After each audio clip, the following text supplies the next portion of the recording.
Hi, and welcome to the CAI project description. For your final project for this course, which is a project we will be working on throughout our class time together, you have two options. And as the course gets started, I would really like you to kind of hone in and figure out what it is that you want to do right away from the beginning. So there are two things that you could do. First of all, you can revise a current curricular program, course, professional development, facilitation program, whatever you would have at your current place of work. Secondly, you can create something brand new. And in a little while later, I'll talk about just some questions to kind of get you thinking about what it is you could do. But when we say create something new, this is where, of course, we would look to see what kind of gap or what kind of hole is missing, whether it would be in a training program, it would be the classroom, maybe it would be a course that you would like to teach at higher ed. So there can be lots of different things that you can do with this project.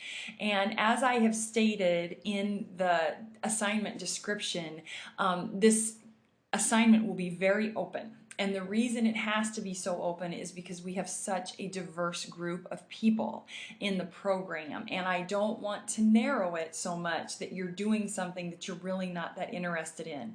So I encourage you to find something within your place of work or something that you foresee in your future that is very exciting to you to either revise and make improvements on or create something new.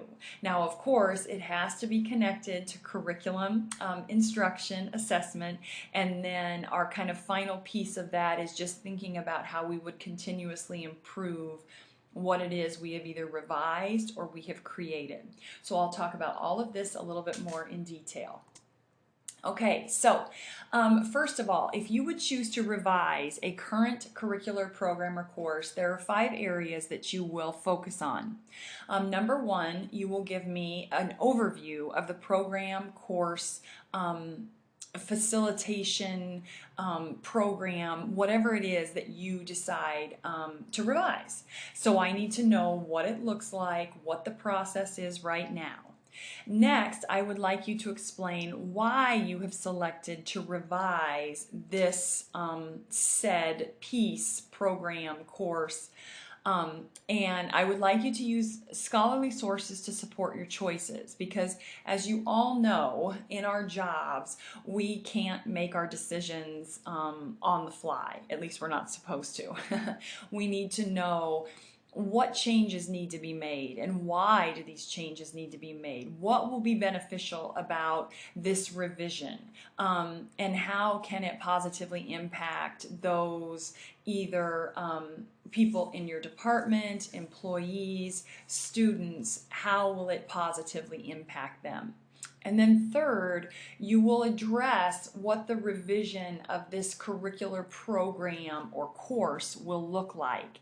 And you will do this using the curriculum design visual. Now, I will address this a little while later, but what I need you to do in this section is I need you to summarize the current curricular program or course according to the curriculum design visual. Okay, and then you will predict the key characteristics of the new curricular program. Now, as you know, your summary of the current will probably be a little bit brief because you're just going to kind of tell me how it is, how it works, what are the key components according to the curriculum design visual, and then I would really then like you to elaborate on how you will revise according to the curriculum design visual. And again, please use scholarly sources to support your choices, and you will see that as we move our way through the course, there are lots of resources available, even in our course shell, but just in the additional research that you will do on curriculum, instruction, assessment, data analysis. That information can be used to support your choices. And then fourth, you will give me a quality improvement plan.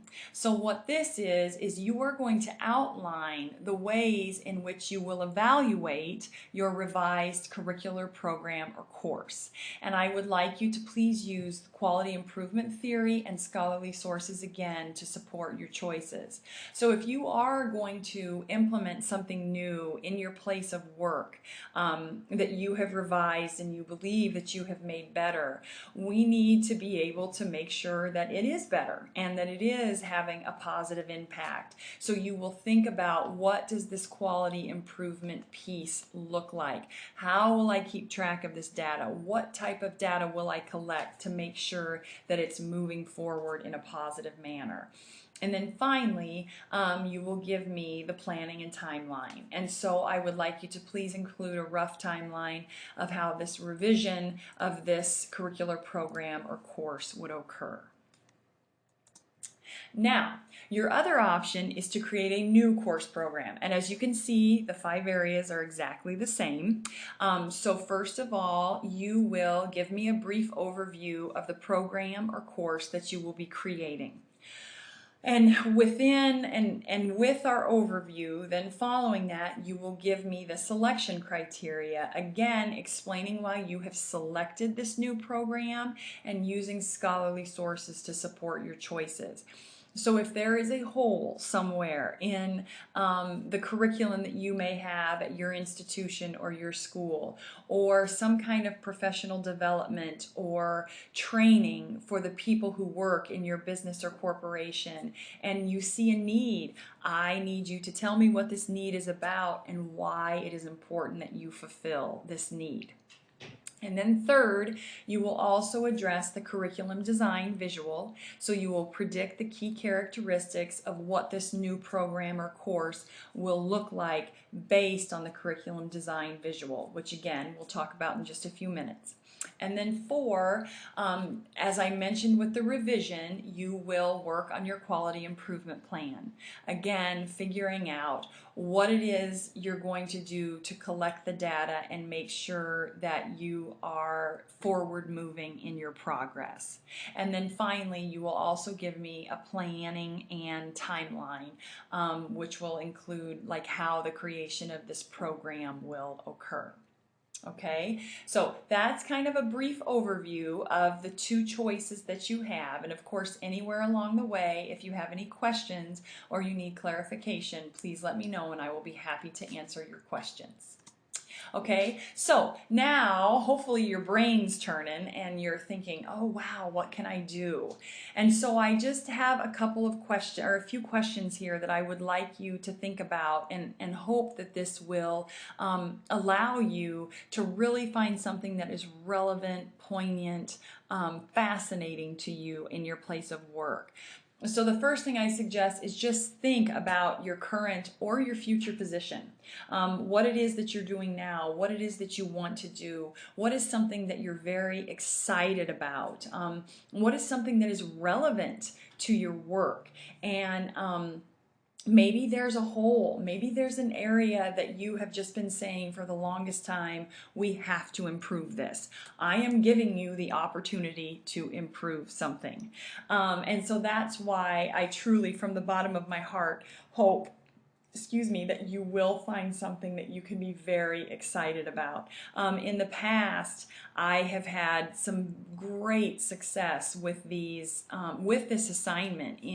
I've had a nursing faculty member, literally, I've actually had 2 who have revised the nursing curriculum in this assignment for their institution.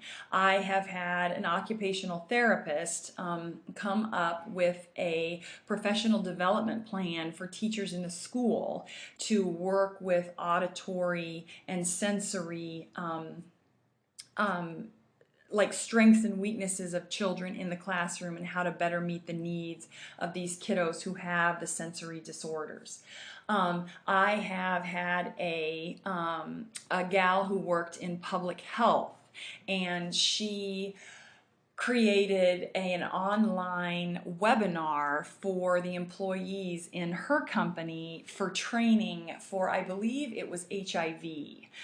So there have just been so many really cool things that have come from this class. And then of course I've also had current instructors or people who want to teach at higher ed create syllabi for courses. So there's just so many exciting things that you could do, and I really hope that this offers you the opportunity to maybe kind of start to conquer something that you've been thinking about. So again, any questions that you have, I'll be happy even if you would just like to bounce some ideas and you want to give me a call because you have a couple things spinning around, and I will be happy to help you. So just let me know. So the curriculum design visual is a big part of this project, and it's actually kind of what our course encompasses when we think about curriculum assessment and quality improvement. And so that first piece is just our learning outcomes and objectives. And for most of you, this is common knowledge. We have to know where we're going if we're revising or creating something new. So what are your outcomes? What are your objectives? What is the goal of your project? What is the goal of your course? What is the goal of your webinar or seminar or professional development, whatever it would be? And then, and sometimes we don't always think, I think enough about pre-assessment, but gathering that initial data to find out where our learners are, to find out where our participants are before we start, so that we can measure that growth and, you know, cross our fingers, we can feel good about what it is that we have just spent all this time doing and learning and instructing and assessing. So I would like you to address the pre-assessment and analysis piece in your curriculum design visual, and what that will look like for either your revised program or your new program. And then third, I really want you to think about that high quality curriculum and instruction. And as we move through the course, hopefully you'll get a better understanding of things like backwards design, things like teaching online, if this is something that you want to do, and strategies for that instruction. If we're doing some kind of professional development or facilitation, what kind of active learning strategies can you provide for the participants that are attending or a part of what it is you're facilitating or implementing. So there'll be a lot of pieces that are in our high quality curriculum and instruction. And then this last piece on this screen is just that assessment and analysis. So we have to start, and we start with our pre-assessment data, and then we kind of work towards that summative at the end, and to see the growth and to see how our learners have moved forward. And so whether you choose formative assessments throughout your program or your course or your professional development or whatever it would be, or you just have one big kind of summative assessment at the end, we need to know that your learners or your participants have met the outcomes and the objectives that you set forth. Okay? And then as we are thinking, so this right here is your program. This is your program. This is your course. And then we have to step back and we have to think about that quality improvement piece. And so that fourth piece of your paper then is what I'm doing effective? How am I going to make sure that this whole cycle is doing what it's supposed to do? So you'll use that quality improvement theory to kind of come up with a plan where you can evaluate yourself, you can evaluate the program, the course, and to keep yourself accountable and to make sure that your learners are making it through all four of these stages, and most importantly, meeting the outcomes and objectives and using that information to move themselves forward in whatever facet that may be. Okay, so our CAI I process for the course, I just like to tell you, is one step at a time, okay? So sometimes this can be a little bit overwhelming to think about this big project that I have to do in 8 weeks, but we will take it literally one step at a time. And the first step is our virtual meeting. This is where we will discuss this a little bit more, and if you have any questions for clarification purposes, I will be more than happy to answer those. And again, I will talk to you or meet with you if you would like to do that as well. Then you are going to turn in your CAI proposal. And of course, with all of these, the dates are in the course calendar. But you will turn in your CAI proposal, which is where you will give me a brief rundown of each of the 5 sections. So you'll kind of preview or predict each of these sections. So it won't be a long paper. I believe I say it's 3 pages. But that will kind of give me an overview of what it is that you are doing, and we can make sure that you're on the right track, and then we can know that you can expand from there, or there may be changes or modifications we need to make as well. Then, towards the end of the class, we will have what I call the CAI Quick Check. This will be a virtual meeting where you will do the 25 words or less activity, which I'll talk about in just a second, so that we can share what our project is in 25 words or less with each other, kind of if people want to ask questions, and I can ask questions, but kind of get feedback and insight into what you're excited about, what it is you're creating, and how that's working.